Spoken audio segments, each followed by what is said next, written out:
What's going on, guys? Welcome to Everything Always. My name's Michael Roman. Now, with any brand new show or movie, there's always two types of Easter eggs. Those which they don't want you to notice initially the first time, very much like that gray limb or arm that was shown during the end of WandaVision episode 5. And if you missed it, it's for good reason. It's only on screen for a couple of frames. It requires a very attentive watch back at very slow speeds. Then there's other Easter eggs that are put in front of your face so many times that you're definitely meant to recognize them. They're even enumerated in the dialogue. However, you're still not sure how they tie into the narrative, and that's the case with something like this hexagon. Now, we went through all of the theories that exist already. There are a ton of Reddit and YouTube, and there are some good ones. But there's one scene in particular where I believe this hexagon was revealed during the Infinity Saga that very much helps us understand why this hex is showing up now during WandaVision. We're going to break down where I think the hexagon originates from, the context in the scene where it originally shows up, and how that same context applies now to what's going on in WandaVision, and some very important details going forward in Marvel Phase 4, not only for this series, but for Doctor Strange in the Multiverse of Madness. We're going to break down this insane hexagon theory, but first, if you could grab the subscribe button. We're still giving away a PlayStation 5 at 800,000 subscribers, as well as Disney Plus subscriptions while all of the shows are live this year. If you want to be entered to win, all you have to do, hit that subscribe button, then leave a comment down below, and if you want, stick around to the end of the video. We'll get into all the giveaway stuff again there. So real quickly, I do not believe this video warrants a spoiler warning, as this is just my personal theory after having read everything that's out there over the last week and not being satisfied with what anybody came up with. That being said, if it's somehow going to ruin WandaVision for you, if I end up being right and this is a major reveal, then consider this your spoiler warning. Now, there are some amazing theories out there. Some people consider the hex to be a metaphor for the fact that Scarlet Witch is casting a hex on the town. I've even seen some people point to the hexagons during Guardians of the Galaxy jump points, inferring that this is a portal to somewhere else, ...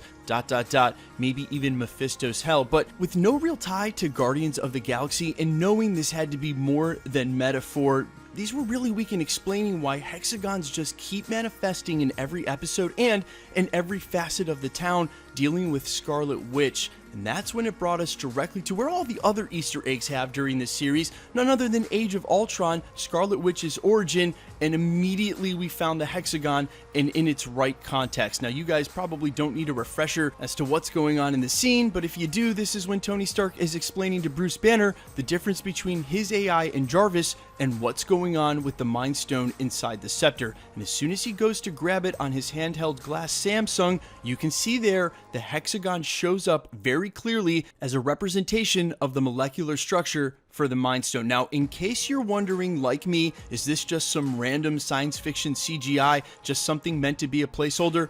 No, they make sure to show us again, specifically as it pertains to the Mind Stone, this hexagonal shape. First of all, in between Bruce Banner and Tony Stark, when he's still convincing him to help create Ultron on the surrounding digital interface that's reading the scepter, and again, once he does convince him to start making Ultron, they show it to us clearly in this enormous readout that's 3 times on screen, hexagons as it relates to the Mind Stone and only as it relates to the Mind Stone. And now let's take that one step further and think about the town, Scarlet Witch, and everything that's happening. Her powers were unlocked based on and latently created by the Mind Stone. So now, as her powers are manifesting this scenario inside WandaVision, the hexagons are manifesting as evidence of the Mind Stone's presence and molecular structure at work inside Wanda's powers. Basically, wherever her powers spread, the hexagon will be seen. And I don't mean to take this one step further in perhaps a direction that doesn't matter, but I do not think it is a coincidence that the Mind Stone shape, loosely itself, guys, take a look, is an elongated hexagon, and I can't believe that nobody up until now has pointed this out. Now, since I did issue that spoiler warning right after the prologue, and if you're still watching this video, I'm happy that you are, because this isn't the great reveal. The great reveal is for the future of what's going on in the MCU in the absence of the stones, and how this hexagon, as part of her powers, ties into a greater narrative and what's coming in Doctor Strange in the Multiverse of Madness. Let's start back at the beginning. In 2019, when Doctor Strange was first announced, there was an official synopsis that said he continued his research on the now destroyed Time Stone. We know that the Infinity Stones from this reality have all been destroyed, and that Captain America took the other Infinity Stones back. We also know from the Ancient One's dialogue that without the Infinity Stones to protect our reality, that it would branch off into what she called unspeakable horrors.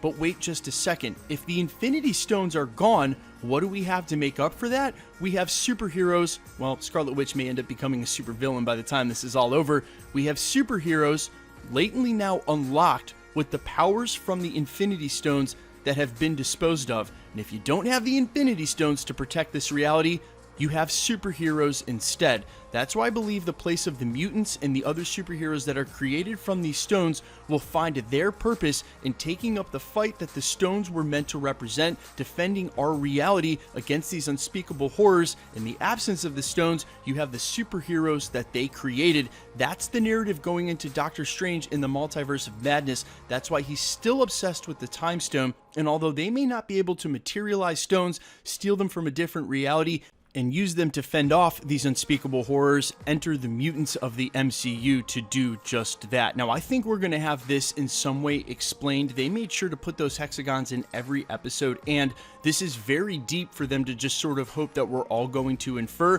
I'm not sure if I'm correct, and yeah, maybe there is a chance that this was just some random sci-fi CGI. They decided to use hexagons as it pertained to the Mind Stone all the way back in Age of Ultron, but if they had only showed up one time on screen or mixed in with other graphics, I'd be more inclined to think that. The fact that they kept using the hexagons and only in the place that showed readouts for the structure of the Mind Stone really makes me think that this is the direct connection to what we're seeing in WandaVision. As she's materializing her powers, the hexagons are materializing with it. Guys, let me know all your thoughts down in the comments below. First of all, do you agree with me on any level? And if you don't, if you have a better theory or a different theory for the hexagons, guys, I am all ears. Make sure to leave them down in the comments below. And how do you think they're going to explain all this? I mean, hopefully not in the way I did with my academic essay. They're going to have to cram it into a couple of seconds. Hopefully we'll see that in the future of the series. Guys, let me know all your thoughts, and quickly, let's get into the giveaway stuff.